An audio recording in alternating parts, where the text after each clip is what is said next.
Pues quiero compartirles que en el mes de junio, entre la primera y la segunda semana, no recuerdo exactamente, estuvimos en el Seminario Teológico Centroamericano, que está aquí en la zona 8. Este seminario, pues la verdad que nosotros teníamos poco conocimiento de él, solo algunas referencias por parte del Centro Esdras, con quienes hemos compartido en algunas otras ocasiones, pero a través del hijo de Carmen Aida recibimos una invitación, porque del Instituto Faraday, que es un instituto formado por científicos cristianos, pues se iban a dar unas conferencias durante 4 días. Estuvimos jueves, viernes, sábado y domingo por la tarde, ahí desde las 8 hasta las 8 de la noche. Fue así bastante intensivo el seminario y bastante interesante, y creímos que era conveniente compartir con ustedes parte de lo que ahí recibimos. La verdad es que es algo difícil porque las personas que nos lo dieron a nosotros pues son gente conocedora del universo, son estudiosos, son científicos, pero tal vez lo más importante para nosotros al final de cuentas fue ver qué es lo que el Señor nos está hablando a través de estos seminarios. La primera parte del seminario tuvimos un tema dado por el doctor David Suazo. Él es un teólogo, es uno de los maestros de este seminario, y él nos habló sobre el acercamiento que tiene la fe a la ciencia y cuál es la posición hoy por lo menos de este seminario, cuáles eran sus expectativas de este seminario que íbamos a recibir. Y algunas de las cosas que él nos recordaba era cómo la relación entre ciencia y fe no ha sido una relación cercana ni amistosa, decía él. Primero porque en un momento la teología, la filosofía y la historia como ciencias sociales han tenido una relación más estrecha, ¿verdad? En tanto que las ciencias exactas y puras, sus conclusiones en un momento eran contradictorias con lo que la Biblia decía. Entonces eso lo que hizo fue un distanciamiento, y después la ciencia veía a la religión o a la fe como algo que era un obstáculo para que la ciencia se desarrollara. Entonces esta relación pues ha sido distante. Aparte de eso, veíamos pues que los siglos XIX y XX, como les decía, estuvieron marcados por esa relación, y más bien se desarrolló una discusión apologética y se ha visto a la ciencia desde el punto de la fe como un enemigo. Aún hoy hay muy pocos teólogos científicos. Hay teólogos, gente que se dedica a estudiar al Señor, pero gente que sea científica, que también sea teólogo, eso es muy poco aún en este tiempo. Es algo extraño. Las ciencias más cercanas, entre ellas las ciencias sociales. ¿Y cuál es la razón? Decía él, pues porque la verdad nos sentimos más cómodos hablando del hombre, si es en sociología, nos sentimos más cómodos hablando de filosofía, tal vez en relación a la fe, que hablando directamente de ciencias puras. ¿Cuál debe ser nuestra posición como hijos de Dios, como creyentes, ante un seminario como este que iba a empezar? Y él decía, hay varias posiciones. Una es una posición de cautela, de precaución y de temor, pues es válida. Tenemos que tener un punto de referencia así, pero hay que tener cuidado también porque esta posición lo que hace es que paraliza. El exceso de cautela nos paraliza. A veces nos perdemos de recibir cosas preciosas de Dios porque tenemos temor a lo que nosotros no podemos manejar adecuadamente, y eso puede producir una parálisis. La otra cosa es acercarnos ingenuamente y sin crítica a la ciencia, o a escuchar de estos temas sin estar bien preparados en nuestra fe, porque entonces eso es una ingenuidad y eso es sumamente peligroso. Y la otra posición es un acercamiento crítico, que también es riesgoso, pero es un poco más desafiante y más a tono con la naturaleza de la teología y la ciencia. Y esta es la posición tal vez que ellos nos exhortaron en esa oportunidad a todos como creyentes a tener. no a estar cerrados a las cosas nuevas que vienen, sino que a poderlas escuchar, pero desde una posición de un tono crítico, razonado con respecto a nuestra fe. La fe no es ciega, la fe usa la razón. Dios quiere que pensemos y que razonemos. Él no quiere que simplemente creamos. Hay una etapa inicial de la fe, podríamos decir, y hay cosas de la fe en las que no podemos aplicar ningún razonamiento, porque la fe es: creo en lo que Él dice porque así es. Y es derecho de Dios el revelármelo, pero también dice, es un privilegio de los hijos del Rey buscar las cosas profundas del Señor, ¿verdad? Por lo tanto, la fe no necesariamente tiene que ser algo sin razón. Y nos decía esta, no se traguen así nomás las teorías que van surgiendo. No porque un científico de mucho renombre diga que las cosas son de tal o cual manera, nosotros nos las tenemos que tragar como verdaderas. Y él decía, de hecho, ha habido avances en la ciencia y en un momento lo que se creyó que era lo último, ya hoy no es lo último, eso es lo que fue en un principio. La ciencia en ciertas cosas ha avanzado tanto que ya no es lo que se especificó en un principio. Y hacía ver cómo, por ejemplo, las teorías de Copérnico, fueron puestas en un momento y fueron una luz tremenda en la ciencia y para la humanidad. Pero hoy esas teorías, aunque dieron un principio, se han expandido grandemente y ya eso se ha quedado como en sus inicios, se quedó corto. Entonces, la ciencia es cambiante y va avanzando y pues no nos podemos quedar con una teoría y decir que esto es lo máximo. Hay que verlas, hay que razonarlas, hay que aceptar algunas cosas que en este momento pueden ser válidas para nosotras, pero no decir como que todo lo que nos diga la ciencia necesariamente es verdad. Una de las cosas que él decía es, si nosotros nos quedamos, por ejemplo, siendo muy, la palabra no la recuerdo exactamente, pero como muy dentro de la escritura, cogiéndola literalmente, podemos caer en errores grandísimos y ante el mundo secular hacernos ver como no pertinentes en cierto momento, porque hablamos un lenguaje que probablemente se queda reducido a la realidad que el mundo está viendo. Una de las primeras cosas que vimos durante el seminario y que trataron varios teólogos y científicos fue el origen del universo y cómo entenderlo en relación a lo que dice la Biblia, especialmente el capítulo 1 y 2 de Génesis. Y pues eso se llevaron 20, ¿qué les digo? Como 16 horas de discusiones ahí, que no vale la pena traer todas esas cosas acá, porque una de las cosas que ellos decían era cómo vamos a sostener la inerrancia de las escrituras ante estos conocimientos. O sea, nosotros decimos las escrituras no tienen error, pero la ciencia, si lo vemos y lo comparamos con lo que dice la Biblia, en cierto momento pareciera, y digo pareciera entre comillas, que tiene error.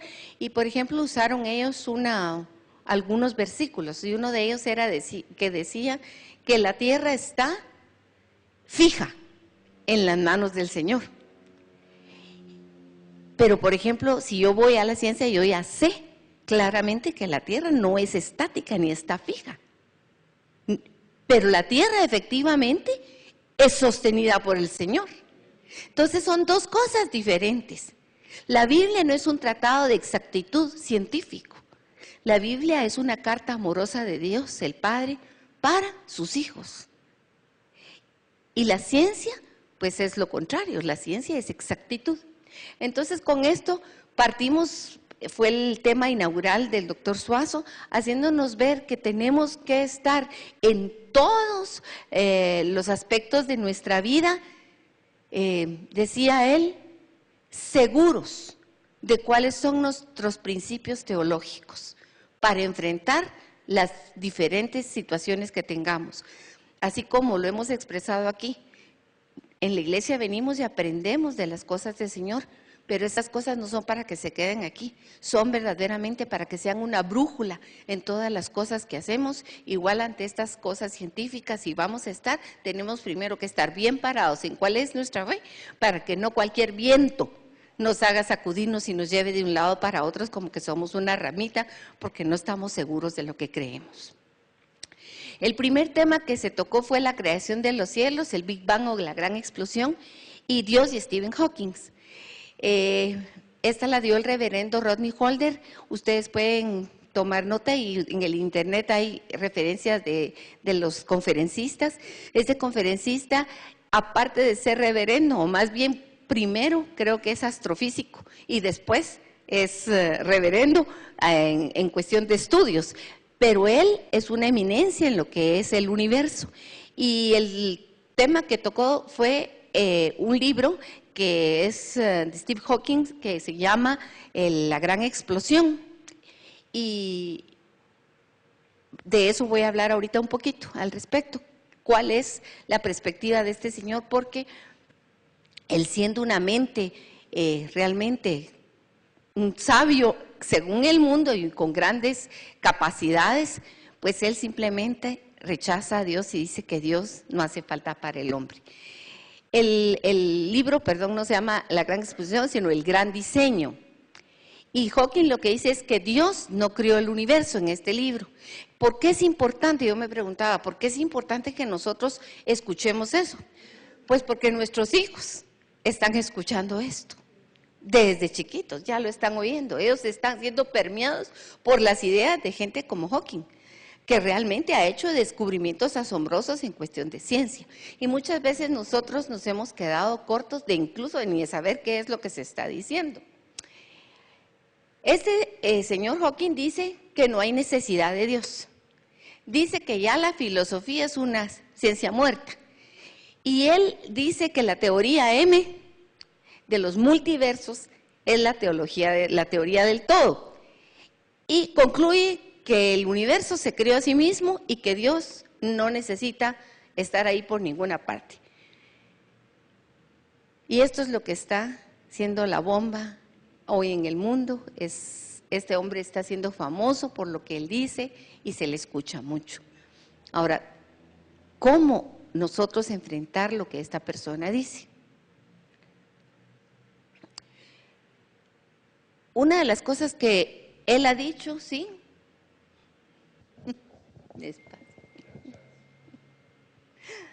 Es que uno no puede probar que Dios no existe. Ese ha sido tal vez su fin primordial de él, llegar a demostrar que Dios es una mentira. Sin embargo, dice, la ciencia hace innecesario demostrar que Dios no existe.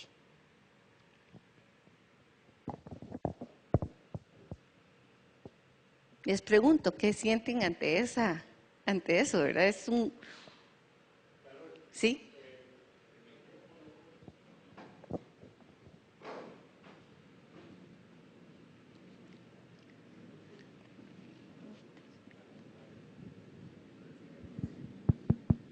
Aló.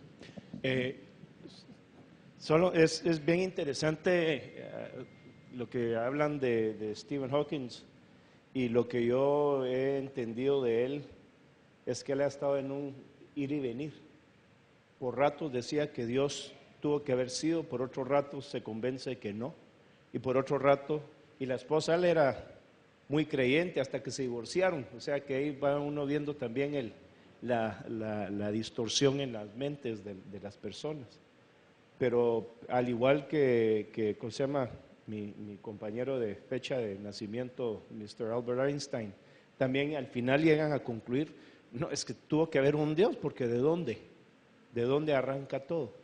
Pero estos científicos siempre han estado, aunque dicen que la ciencia esto y que aquello, y de ahí, y si miramos la historia de Stephen Hawking, tiene sus periodos, ¿verdad? De sí y días de no, días de sí, días de no, o sea, en la misma confusión que él vive, ¿verdad? Gracias. Que no es solo siempre el no existe, no existe, no existe, sino que ellos mismos están en un vaivén. Exacto. Sin embargo, aquí es importante recalcar algo, y es que a nivel científico lo que se dice es no existe, o sea, se remarca como que la afirmación de él básica es esa. Y entonces eso pone Eso es lo que le transmiten a la mayoría de las personas, o a nuestros hijos, a nuestros jóvenes, están siendo bombardeados por este tipo de ideas. Y ahí la necesidad pues de nosotros también tener un poquito de conocimiento de qué está pasando a nuestro alrededor. Y una de las cosas que mencionaba ahorita Richard, es importante o ver que todo tuvo un principio, efectivamente. Uno se queda maravillado cuando uno escucha las cosas a donde ha llegado hoy la ciencia. Hay una máquina que divide al electrón, lo meten en un cuarto especialmente, una como caja, y hacen que la materia se divida hasta unas porciones tan ínfimas que para la mente es como algo, decir, no es procesable. Ni en lo pequeño, ni en la grandeza del universo, ver la grandeza del universo, ¿verdad? Qué poco sabemos, ahí nos mostraban unas fotos de la galaxia, ¿verdad? Por lo menos nuestra galaxia, y nosotros vemos para arriba, lo que estamos viendo es una cosa mínima de lo que es el universo. Con las máquinas que el Señor ha permitido que el hombre desarrolle, hoy se está viendo un universo que está más allá realmente es eterno, como Él es eterno, ¿verdad? Si Él es el creador, Él lo ha hecho y Él lo está sosteniendo y lo contiene todo, pero nuestra mente se queda verdaderamente como incapacitada de poder cuantificar o medir lo que es la grandeza hacia lo grande como para lo ínfimo que es. Y una de las cosas que él tocaba era precisamente el asunto del principio del universo, porque han llegado con esta partición de la materia a un momento en que ya no les fue posible partirlo más. Entonces ellos dicen que el universo nació de la nada y de ahí se ha expandido y se sigue expandiendo. Pero el punto es, ¿y el principio? ¿Cómo dio principio a esto? ¿Cómo fue que partió de ahí? Y ahí viene el asunto, el segundo punto que es tan importante, y es que dentro de toda esta grandeza, el universo pareciera que está ajustado como, ellos ponían como aquel relojero que trabaja con instrumentos finísimos para ajustar a la medida exacta cada una de las cosas que son necesarias para la vida. Una de las cosas que ellos dijeron, hey, miren, se ha buscado vida afuera, hasta el cansancio, y no hay nada que nos diga que hay vida en otro planeta. Nos imaginamos que puede haber, pero que tengamos nosotros de que evidencia de que hay, no la tenemos en este momento. Pero la Tierra está ajustada para que exista la vida y que exista la vida para nosotros, como somos nosotros. Si hubiera un poquito de más de gravedad sobre nosotros, explotamos. Si hay un poquito menos, salimos volando. Si estamos más cerca del sol, nos quemamos. Si estuviéramos un poquito más lejos del sol, nos congelamos. Entonces, son esas cosas que ellos, como científicos, le llaman el ajuste fino. Dicen, ¿es casualidad o es producto de un diseño? Y entonces ellos mismos se cuestionan con este asunto. No tienen respuesta para el principio. Pueden ver cómo se está creando hoy y cómo se está expandiendo, pero no pueden entender cómo fue el principio. Pueden ver las maravillas de la vida, pero no se explican por qué está tan finamente ajustado para que nosotros vivamos en este planeta y que seamos como somos hoy.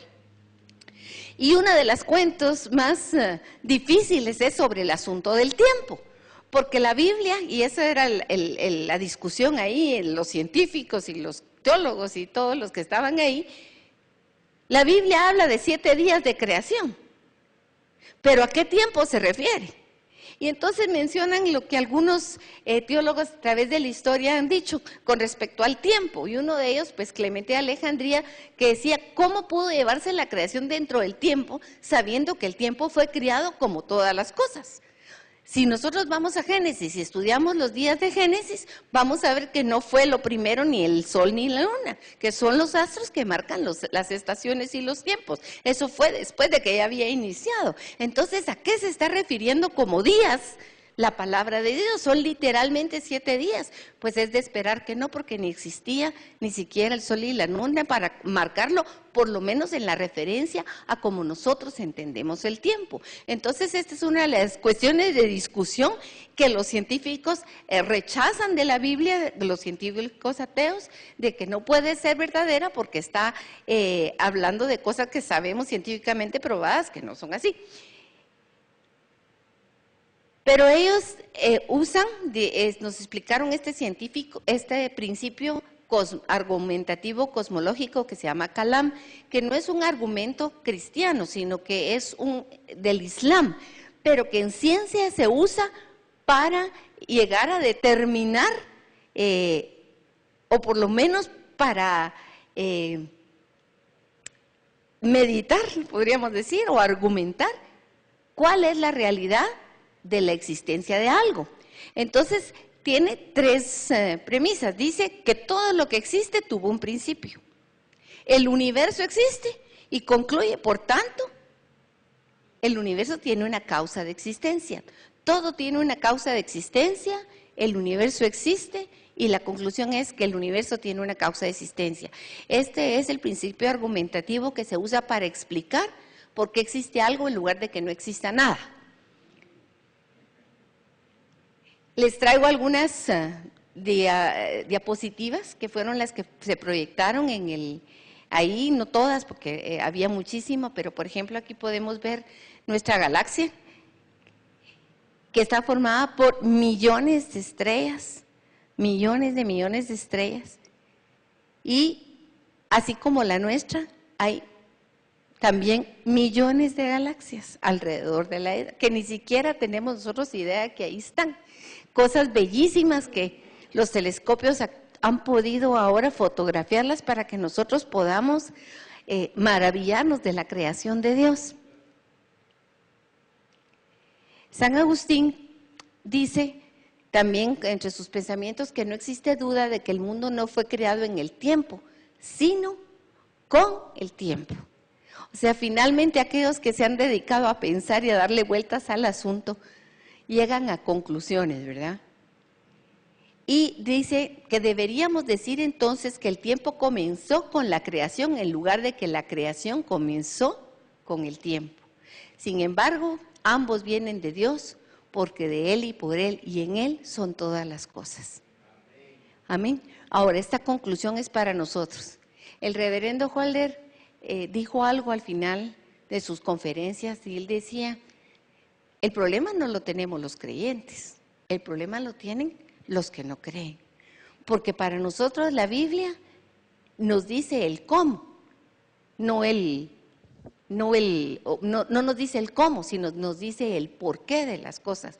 Dios no está interesado en explicarnos a nosotros cómo se hacen las cosas, sino decirnos por qué de las cosas. Y eso es muy importante. Y desde esa perspectiva, entonces realmente la Biblia es un libro que nosotros sabemos que no tiene error. Porque todo lo que está ahí, aún lo que para nuestros ojos podría parecer error, Dios tiene un propósito porque es para explicarnos algo en relación a Él y a nosotros, no para explicarnos algo de cómo Él crió las cosas.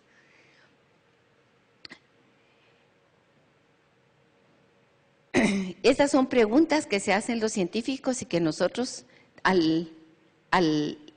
como creyentes también debemos hacernos y tener respuestas claras para nuestra vida. Una es, ¿por qué existe algo en lugar de nada? Otra es, ¿por qué existimos nosotros o por qué existo yo? Y luego es, ¿por qué tenemos este conjunto particular de leyes físicas y no otras? Eso se refiere al ajuste fino, ¿verdad? Y esas respuestas indudablemente o inevitablemente nos van a llevar a que hay una causa, hay alguien que diseñó, hay alguien que ama y que creó y que sustenta todo.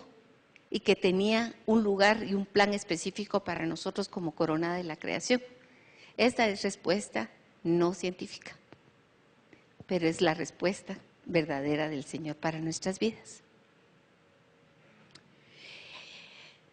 Hawking, junto con este otro científico, no lo sé pronunciar, creo que es Lodinov, afirman que el universo apareció espontáneamente de la nada. Y por espontáneamente quiere decir que no hubo causa. Y una de las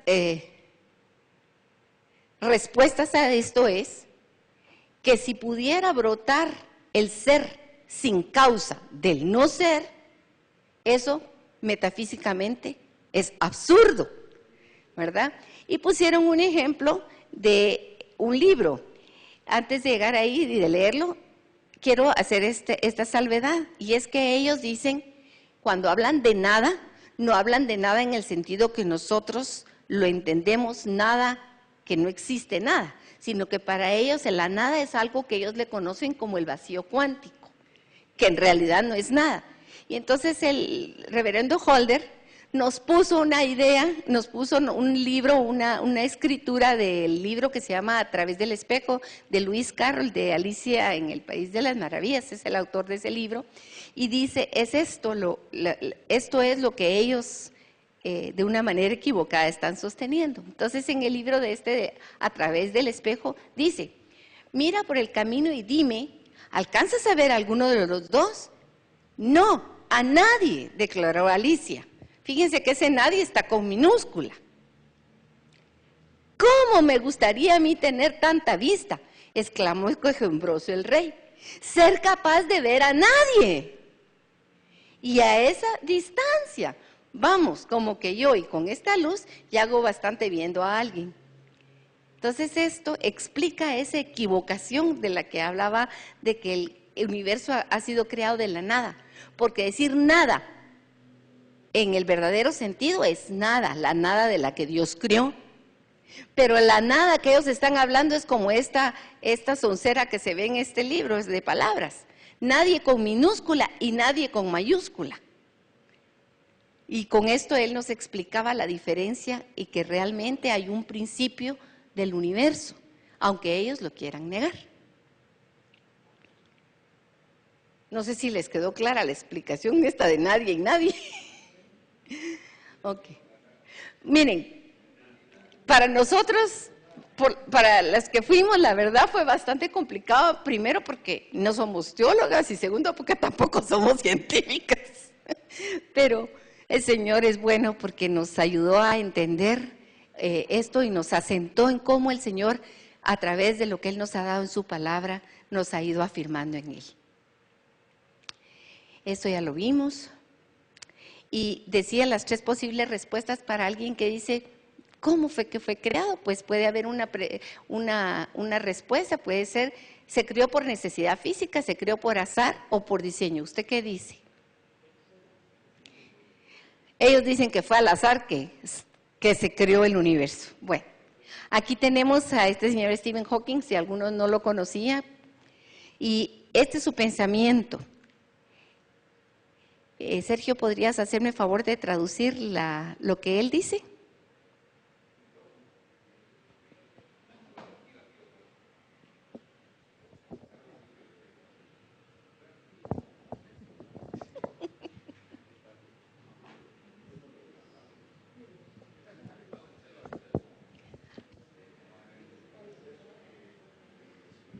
¿Qué es lo que respira fuego dentro de las ecuaciones y hace que el universo, para describirlo?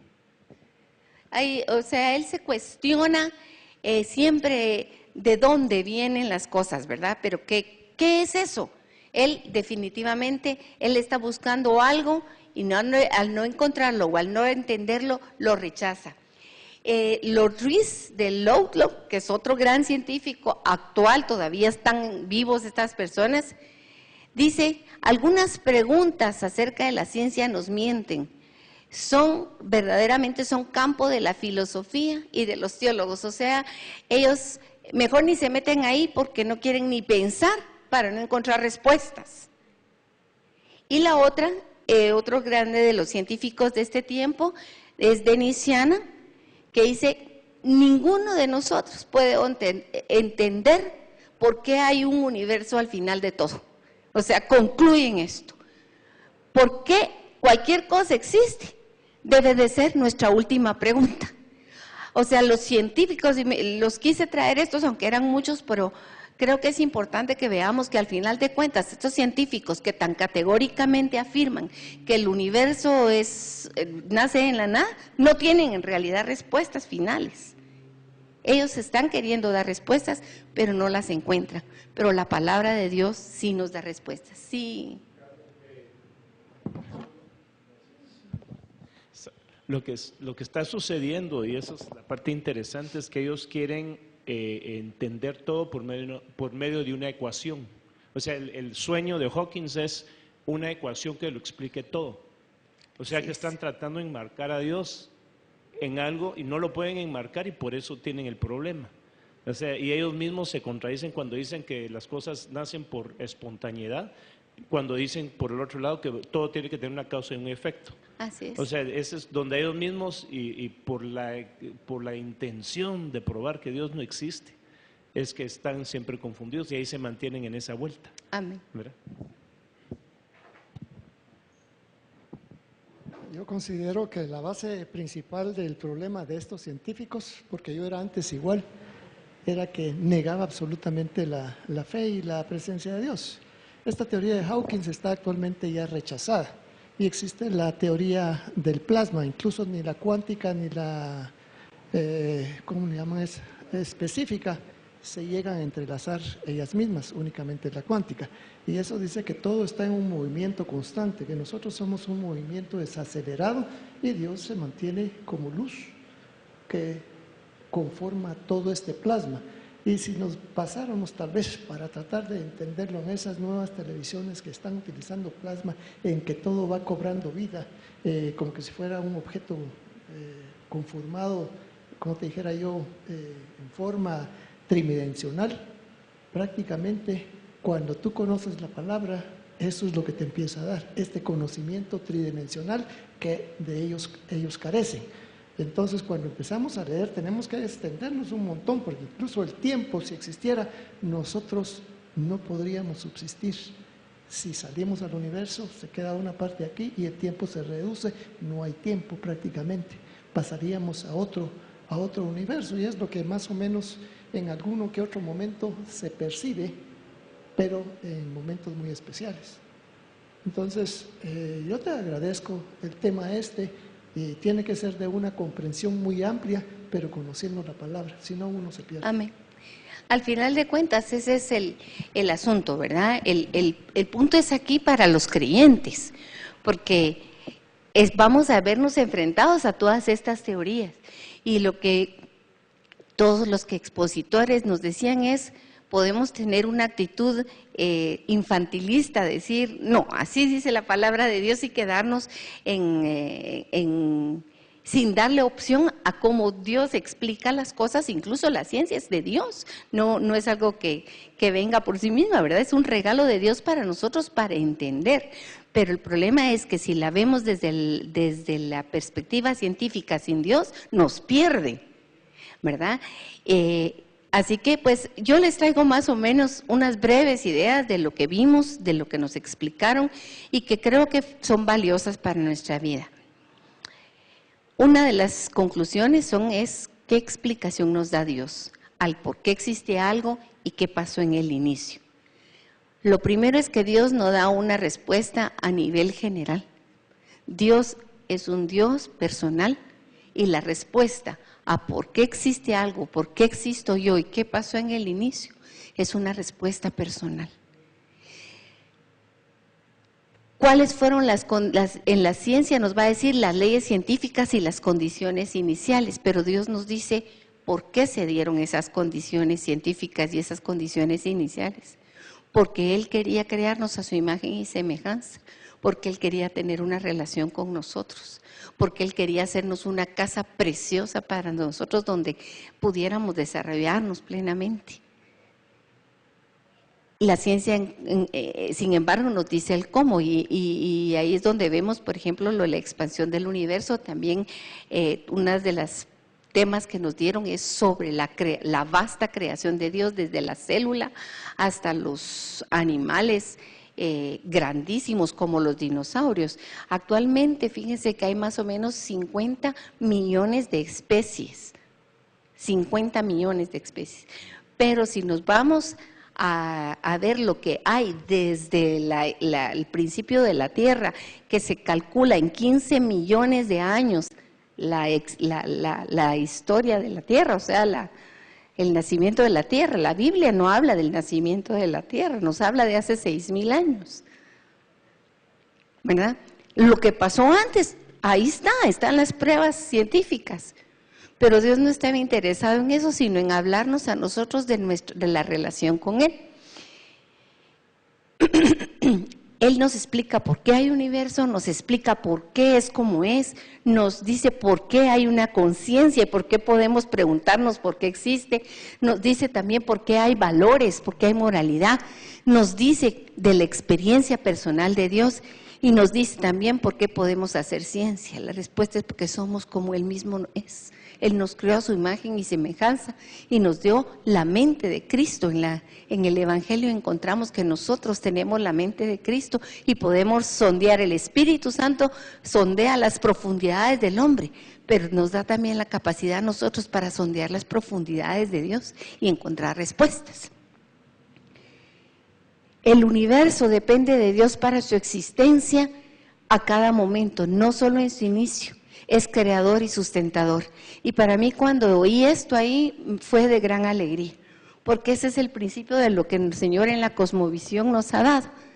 Dios es un ser libre y su esencia es amor, y es el único que se sostiene a sí mismo. Y su relación, y a partir de eso, la mano de Dios está sosteniéndolo todo, y Él está ahí para relacionarse con nosotros. Así que esta es la conclusión del tema inicial que fue hablar sobre la creación, los argumentos en contra de Génesis 1 y 2, que realmente si nosotros los discutimos científicamente vamos a perder, pero no es una discusión científica, sino que es una cuestión de fe y de creerle al Señor, y cuando le creemos vienen respuestas valederas para nuestras vidas. Amén.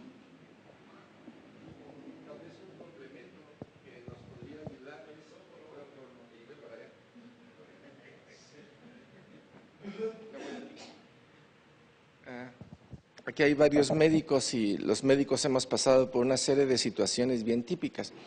Richard decía que este señor, este genio, que está imposibilitado físicamente, ha tenido sus lapsus de sí y de no. Y la ciencia evoluciona así, a base de golpes y a base de situaciones que Dios les revela. En las prácticas médicas, los médicos me podrán decir esto, ustedes se recuerdan cuando los pediatras decían, es bueno que se le haga la circuncisión a los niños. Y entonces todos los médicos circuncisión a los niños. A los 2 años venía otra modalidad, decía, no hay que hacer la circuncisión a los niños porque tal y tal y tal cosa, y ya nadie hacía circuncisión. 5 años después otra vez dijeron, no hay que hacer la circuncisión. Entonces hay un tipo de evolución en el cual el hombre siempre anda a tientas. Y a nivel del universo, el único que lo puede comprender es Dios. Y Dios permite una dosificación para que el hombre la entienda. Cuando el hombre estudia teología sin Dios, la tendencia es que se pierde. ¿Me estoy explicando? Porque la teología da tanta diversidad, tanta explicación de tantas cosas, que si uno llega medio perdidito, ahí lo terminan de perder a uno. Pero cuando uno ya llega con la experiencia del encuentro del Señor Jesucristo, la teología se vuelve una buena base que hay que tener hasta cuidado.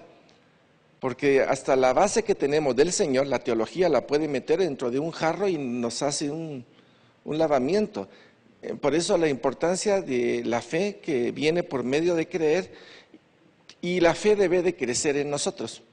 Cuando la fe crece, Cuando maduramos en el don de la gracia y maduramos en la fe, resulta que nuestras convicciones son certeras y ya no nos preocupa lo que digan los científicos. Los científicos con el tiempo van a ir aseverando lo que nosotros conocemos. Por ejemplo, Carol decía, en la cosmovisión que nosotros tenemos, tan simple que es: Dios existe, Dios es amor, Dios es libre. Y Él es el único que se sostiene a sí mismo, como quien dice, Él agarra su mano, la pone debajo de sus pies y Él se sostiene. Y así como Él se sostiene con la otra mano, tiene todo el universo. ¿Cómo se puede explicar eso a nivel científico? No lo pueden, no entra dentro de la mente de ellos, pero ya nuestra mente, que ha sido lavada por la sangre de Cristo, nos permite agarrar todo esto y decir, Dios es poderoso, Dios es eterno, y Él controla y sostiene todo. No pensé que iba a originar preguntas. No, Ángel, tal vez solo quería comentar una situación. Hace muchos años yo di un laboratorio de biología, por supuesto no estaba en los caminos del Señor, sobre las teorías del origen de la vida.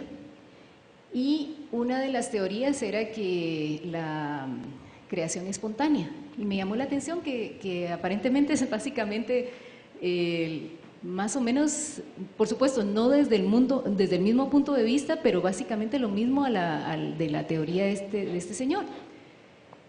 Lo que pasa es que en aquel momento de la teoría espontánea parecía ridículo hoy en día, porque ya se saben muchas cosas. Igual, hoy en día, si nosotros lo vemos como cristianos, esta teoría de este señor nos parece ridícula. Y yo no sé, Carol, si les dieron esa información. Yo el otro día oí hablar del equipo que está, creo que entre Suiza y Francia, que es un acelerador de partículas, y que al final de cuentas la partícula más pequeñita, parece también ridículo que venga de la ciencia, le pusieron la partícula de Dios. Sí. ¿Sí? Y es al final, es una confirmación, pues, sí, porque los científicos nunca van a llegar a poder establecer eso. Entonces, eso es lo esbozo. Lo que Dios nos ha revelado, los científicos van a dar de vueltas. Los científicos están dando vueltas en algo que nosotros ya Dios nos reveló, y para nosotros es una aceptación que nos llena de alegría y de gozo. Yo quisiera acotar que ciertamente lo que dice Evelyn me confirma. Esto no es nuevo. Esto no es nuevo. Ese es el esfuerzo del hombre para negar la necesidad de Dios, para justificar su independencia, su propia revelación y su propia satisfacción. En mi caso, yo antes de conocer al Señor, pues a mí, yo no era religioso y era ateo. Yo aseguraba que no existía Dios. Revisando mi corazón, era porque yo tenía una necesidad de justificar mis actos para decir, no tengo necesidad de Él. Sin embargo, al conocer al Señor me di cuenta de algo, y es que la fe no dice absolutamente nada en contra de la razón, solo dice mucho más, no dice nada en contra. La fe sí se contrapone con la religión, pero no se contrapone con la ciencia. Es una cosa que hay que tener claro, ¿verdad? La fe no dice nada en contra de la razón, solo dice más. Pero la religión, que es lo que yo no conocía del Señor, yo solo había escuchado hablar de religión. La religión y la ciencia no pueden ir de la mano porque no son lo mismo. Sin embargo, la ciencia, que sí viene del Señor, esa sí tiene sentido a la luz del Señor. Amén. Y fíjense que ahí lo tremendo es, había gente de muchas iglesias, habían universitarios, habían médicos, biólogos, científicos, probablemente cristianos, pero no sé de qué denominaciones. Y al final, nuestra conclusión con Carmen Aida fue que nos quedamos como con nuestro corazón muy triste, porque mucha gente que está estudiando teología, en realidad quieren llegar a conocer a Dios por el camino de la religión, ¿verdad? O por los estudios teológicos, pero excluyen la relación personal. Y entonces lo que veíamos, aunque era en un lugar de cristianos, vimos las conclusiones de algunos de ellos que nos dejaron preocupados. Y ahí es de verdad de ponernos nosotros, ahí sí como dice, las barbas en remojo y cuidar. El Señor nos ha dado un tesoro grandísimo, conocerlo a Él. Como dice Juan 17:3, dice, la vida eterna consiste en conocer a Jesucristo, al Padre y a Jesucristo, su enviado. Y de verdad, ese es un regalo grandísimo. Yo les traje para finalizar algunas citas que consideré que son valiosas para reflexionarlas junto con este tema. Y la primera la pueden buscar en Daniel 12:4. ¿Sí? Solo para sí, sí. Daniel 12:4. Primera de Timoteo 6:20-21.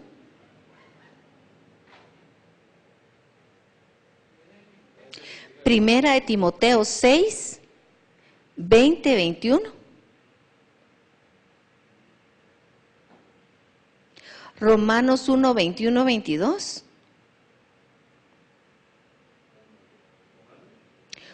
(1:22).